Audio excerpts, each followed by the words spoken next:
इस working endocrinologist हूँ और हम लोग डायबिटीज़ और हार्मोन रिलेटेड डिसऑर्डर्स को ट्रीट करते हैं। तो आज हम डायबिटीज़ के बारे में कुछ बात करेंगे।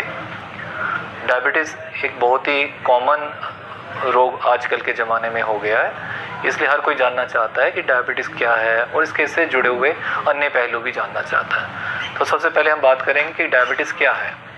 डायबिटीज़ एक मेटाबॉलिक डिसऑर्डर है जिसको हम डायग्नोसिस करने के लिए शुगर चेक करते हैं। जनरली ब्लड में शुगर की मात्रा नॉर्मल लोगों से ज़्यादा पाई जाती है। फिर ये सवाल उठता है कि डायबिटीज़ आखिरकार होती क्यों है। तो इसके लिए जानना ज़रूरी है कि हमारे शरीर में एक ऑर्गन होता है जिसको बोलते हैं पैनक्रियास, जो एक हार्मोन बनाता है इंसुलिन, और इंसुलिन जो होता है बॉडी के ग्लूकोज की यूटिलाइजेशन को कंट्रोल करता है। और बॉडी में इंसुलिन कम हो या इंसुलिन ना इफेक्टिव हो तो बॉडी ग्लूकोज यूटिलाइज नहीं कर पाती है और ब्लड में ग्लूकोज की मात्रा बढ़ जाती है। और इसलिए इसके दो तरह के कारण हो सकते हैं। एक तो यह है कि पैनक्रियाज इंसुलिन बना ही नहीं रहा, यानी कि इंसुलिन डेफिशिएंसी है। यह है कि पैनक्रियाज इंसुलिन बना तो रहा है पर ये इफेक्टिव नहीं है, जिसको हम बोलते हैं कि इंसुलिन रेजिस्टेंट स्टेट है। तो ये मुख्य दो कारण है। जो टाइप ऑफ डायबिटीज़ की अगर हम बात करें तो प्रिंसिपल जो टाइप ऑफ डायबिटीज़ है वो बोलते हैं टाइप 1 डायबिटीज़, जो कि पैनक्रियाज के इंसुलिन ना बनाने की वजह से होता है, और टाइप 2 डायबिटीज़ जिसमें पैनक्रियाज से इंसुलिन बनती भी थोड़ी कम है पर मेन इफेक्ट जो ये है कि वो जो इंसुलिन बनती है वो इफेक्टिव नहीं है।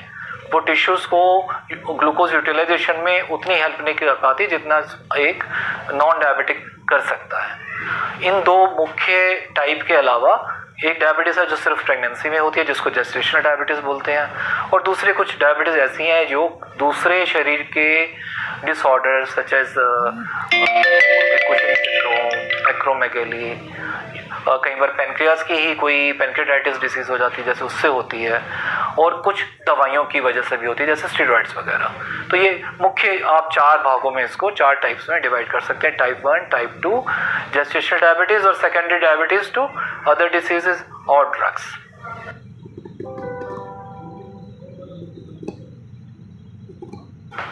तो जो मेन डायबिटीज़ जब बॉडी में ब्लड शुगर की मात्रा बढ़ती है तो एक स्टेज में आके ये यूरिन के थ्रू शरीर के बाहर जाने लगती है, तो यूरिन ज़्यादा आने लगता है। तो पेशेंट कंप्लेन करता है कि उनको पॉलीयूरिया हो रहा है, यानी यूरिन बार बार जाना पड़ रहा है, उनको प्यास भी ज़्यादा लगती है, और यूरिन ज़्यादा जाने की वजह से हो सकता है उनको वेट लॉस भी हो, कई बार भूख भी थोड़ी बढ़ जाती है।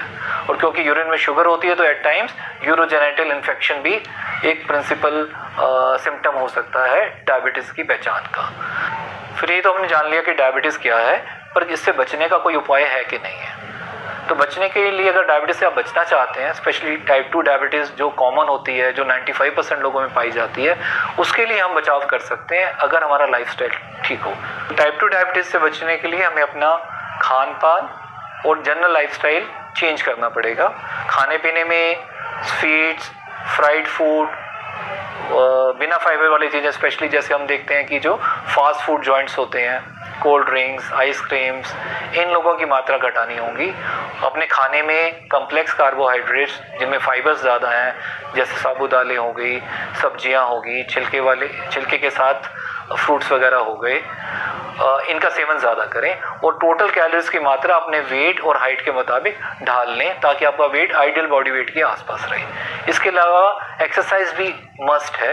ये पाया गया है कि जो लोग आधे से पौने घंटे रोज़ एक्सरसाइज करते हो या ब्रिस्क वॉक भी करते हो, उनमें ये डायबिटीज़ रोकी जा सकती है अगर उनके फैमिली में अदरवाइज रिस्क ज़्यादा है। और अगर किसी को डायबिटीज़ हो ही गई है तो उनको फिर उपचार की ज़रूरत होती है। जो माइल्ड डायबिटीज़ होती है, टाइप 2 डायबिटीज़ होती है, उसको हम अगेन डाइट और एक्सरसाइज और स्ट्रेस कम करके उसको कंट्रोल कर सकते हैं। लेकिन टाइप 1 डायबिटीज़ में right from the beginning insulin की ज़रूरत होती है। और टाइप 2 डायबिटीज़ में भी अगर हमारा लाइफस्टाइल चेंजेस से अगर शुगर कंट्रोल नहीं होता है तो हमें दवाइयों का और कभी कभी इंसुलिन का भी सहारा लेना पड़ता है। दवाइयों की अलग अलग तरह की, और आपके डॉक्टर युक्त दवाई होगी उसको चूज़ कर सकते हैं।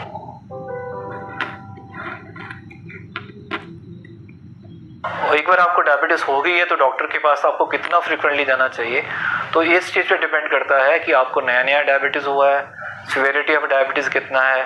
कई बार अगर सीवियरिटी ऑफ डायबिटीज़ ज़्यादा तो एडमिट भी करना पड़ता है। इनिशियल स्टेज में आपको अपने डॉक्टर के पास जल्दी वीकली फोर्टनाइटली भी जाना पड़ सकता है। एक बार डायबिटीज़ आपकी स्टेबल हो जाए तब आप अपने डॉक्टर के पास 3-4 महीने में भी एक बार दिखा सकते हैं। एक और इम्पॉर्टेंट बात ये है कि जब आप अपने डायबिटीज़ का ट्रीटमेंट करते हैं तो फोकस सिर्फ शुगर पे नहीं होना चाहिए, बल्कि ब्लड प्रेशर, कोलेस्ट्रॉल, स्मोकिंग बंद करना, अल्कोहल लिमिट करना, इन चीज़ों पर भी पूरा ध्यान देना चाहिए। डायबिटीज़ एक तो बहुत ज़्यादा है, दूसरा ये ड्रेडेड डिसीज़ इसलिए कही जाती है क्योंकि इसके साथ ऐसे कॉम्प्लिकेशन होते हैं जिससे आपको डिसेबिलिटी हो सकती है, प्रीमेच्योर लॉस ऑफ लाइफ भी हो सकती है। जो इसके कॉम्प्लिकेशन है उनको मुख्यतः बोलते हैं, एक तो मैक्रोवेस्कुलर डिसीज़ जिसे हम कहते हैं स्ट्रोक ज़्यादा हो सकता है, हार्ट अटैक हो सकता है, पैरों की नसें ब्लॉक हो सकती हैं। उस वजह से आपको फिर ये हॉस्पिटल में दाखिल होना पड़े, महंगा इलाज करना पड़े और कभी कभी समय से पहले भी आपकी जान जा सकती है।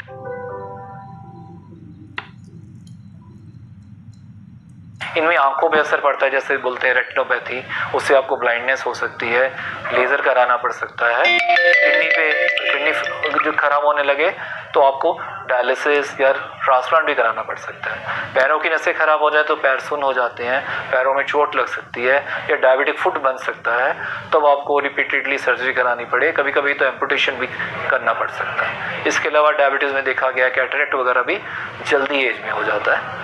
और अगर हम अपनी डायबिटीज़ नियंत्रण में रखें, डॉक्टर साहब से रेगुलर मिलते रहें, तो डायबिटीज़ का कंट्रोल और इससे होने वाली कॉम्प्लिकेशन से बचा जा सकता है। ये तो था कि डायबिटीज़ के बारे में ब्रीफ वर्णन जो मैंने आपको बताया कि क्या है, सिम्टम्स क्या हैं, ट्रीटमेंट क्या है, क्या इससे कॉम्प्लिकेशन हो सकते हैं। लेकिन इसके बारे में अगर आप ज़्यादा जानना चाहें तो यूट्यूब चैनल पे सब्सक्राइब कर सकते हैं। BLK doctor Ajay Rastogi clinic है गाजियाबाद इंदिरापुरम में।